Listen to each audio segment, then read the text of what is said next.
دنیا میں 4 طرح کے لوگ ہیں، میں اور آپ جتنے یہاں بیٹھے ہیں کسی ایک زمرے میں ضرور ہیں۔ اب ہم نے یہ دیکھنا ہے کہ ہم کس گروہ میں ہیں، کس طبقے میں ہیں۔ فرمایا عبد رزقہ اللہ مالا و علما، پہلا وہ شخص جس کو اللہ نے مال بھی عطا کیا ہے، علم و شعور بھی عطا کیا ہے، فہم و ادراک کی دولت بھی عطا کی ہے۔ فہو یتقی فیہ ربہ، اور وہ اللہ سے ڈرتا ہے۔ علم جو دیا گیا ہے تو تقوی اس کی زندگی کا حصہ ہے، وہ مال کے معاملے میں بہت محتاط ہے۔ وَيَصِلُ فِيهِ رَحِمَ، اور وہ صلہ رحمی کرتا ہے، رشتہ داروں کے حقوق کا خیال رکھتا ہے۔ وَيَعْلَمُ لِلَّهِ فِيهِ حَقًّا، اور جانتا ہے کہ اس مال میں اللہ کا حق کیا ہے، اس کی زکوٰۃ بھی نکالنی ہے، عید آئی تو فطرانہ بھی نکالنا ہے، حج کا موسم ہے تو قربانی بھی پیش کرنی ہے، ضرورت مند حاجت مند میری دہلیز پہ آئیں سوال کریں تو میں ان کے سوال کو پورا بھی کرنا ہے، جو مانگتا ہے اس کو بھی دینا ہے، جو عزت نفس کی وجہ سے مانگ نہیں سکتا لیکن ضرورت ہے اس کی، میں ڈھونڈ کے اس کی دہلیز تک پہنچنا ہے۔ فَهَذَا بِأَفْضَلِ الْمَنَازِلِ، یہ شخص جس کے پاس مال بھی ہے، علم بھی ہے، اللہ سے ڈرتا بھی ہے، صلہ رحمی بھی کرتا ہے، مال کے حق کو بھی جانتا ہے، کائنات میں جو بہترین لوگ ہیں اس کا شمار ان بہترین لوگوں میں ہوتا ہے۔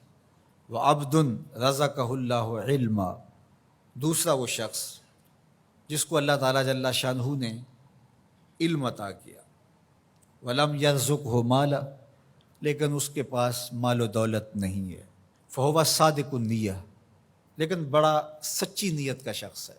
یقول، وہ کہتا ہے، لو ان لی مالا لعملت بعمل فلان، اگر میرے پاس مال ہوتا تو جس طرح فلاں شخص نے اچھے کام کیے ہیں میں بھی یہ کام کرتا، میرے پاس مال ہوتا تو میں بھی مسجد تعمیر کروا دیتا، میرے پاس مال ہوتا تو میں مرکز مصطفیٰ کے لیے اپنی خدمات پیش کر دیتا، تجوریاں کھول دیتا، جو کام سالوں میں ہونا ہے مہینوں میں ہوتا، اور وہ سچی نیت سے اگر ہوتا تو کرتا بھی۔ کچھ لوگ ہوتے ہیں کہ نیت کرتے ہیں، جب آ جاتا ہے تو پھر کھسک جاتے ہیں، یہ کھوٹی نیت والے ہوتے ہیں۔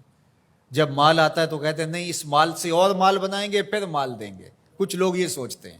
بعد میں تھوڑے سے پیسے آئے وہ کہتے ہیں بس اس سے اور کاروبار کریں گے، پھر اور پیسے ہم ایک بار اشارہ کر دیں گے، اور وہ ساری زندگی کر نہیں پاتے، اور جنہیں نصیب ہوتا ہے وہ مزدوری کے پیسوں سے بھی 4 آنے پیش کر دیتے ہیں۔ اللہ اکبر۔ تو فرمایا کہ وہ سچی نیت کا ہے، اگر اس کو مال مل جائے تو وہ واقعہ ہی کر دے ایسا، تو فرمایا جب قیامت کے دن نامہ اعمال تولے جائیں گے یہ دونوں لوگ برابر ہوں گے۔ تیسرا شخص حضور نے ارشاد فرمایا، وَعَبْدٌ رَزَقَهُ اللَّهُ مَالًا وَلَمْ يَرْزُقْهُ عِلْمًا، تیسرا وہ شخص جس کے پاس مال بہت سارا ہے لیکن علم و شعور نہیں ہے، جہالت کی وجہ سے، علم نہ ہونے کی وجہ سے مال کو صحیح جگہ پہ خرچ نہیں کرتا، اور رب سے ڈرتا بھی نہیں ہے، رشتہ داروں کے ساتھ سلوک بھی اس کا کوئی اچھا نہیں ہے، مال نے اس کو مغرور بنا دیا ہے، اور مال کے حق کو بھی نہیں جانتا، اس مال کو خرچ کہاں کرنا ہے یہ بھی نہیں جانتا۔ فَهَذَا بِأَخْبَثِ الْمَنَازِلِ، حضور نے فرمایا یہ خبیث ترین جگہ پہ کھڑا ہے۔ چوتھا شخص وہ جس کے پاس مال بھی نہیں ہے، جس کے پاس علم بھی نہیں ہے، اور وہ کہتا ہے اگر میرے پاس پیسے ہوتے تو میں فلاں کی طرح عیش و عشرت کرتا، میری بھی موجیں ہوتی، میرے میں کیا کمی ہے، تو وہ اس کی نیت کے ساتھ کھڑا ہو گیا۔ فَوِزْرُهُمَا سَوَاءٌ، اللہ کے محبوب فرماتے ہیں گناہ میں یہ برابر ہیں، یہ بھی اسی کی منزل میں ہے۔ اب میں اور آپ یہ دیکھیں کہ ان 4 میں سے ہم کوئی ایک ضرور ہیں، ہم کہاں کھڑے ہیں۔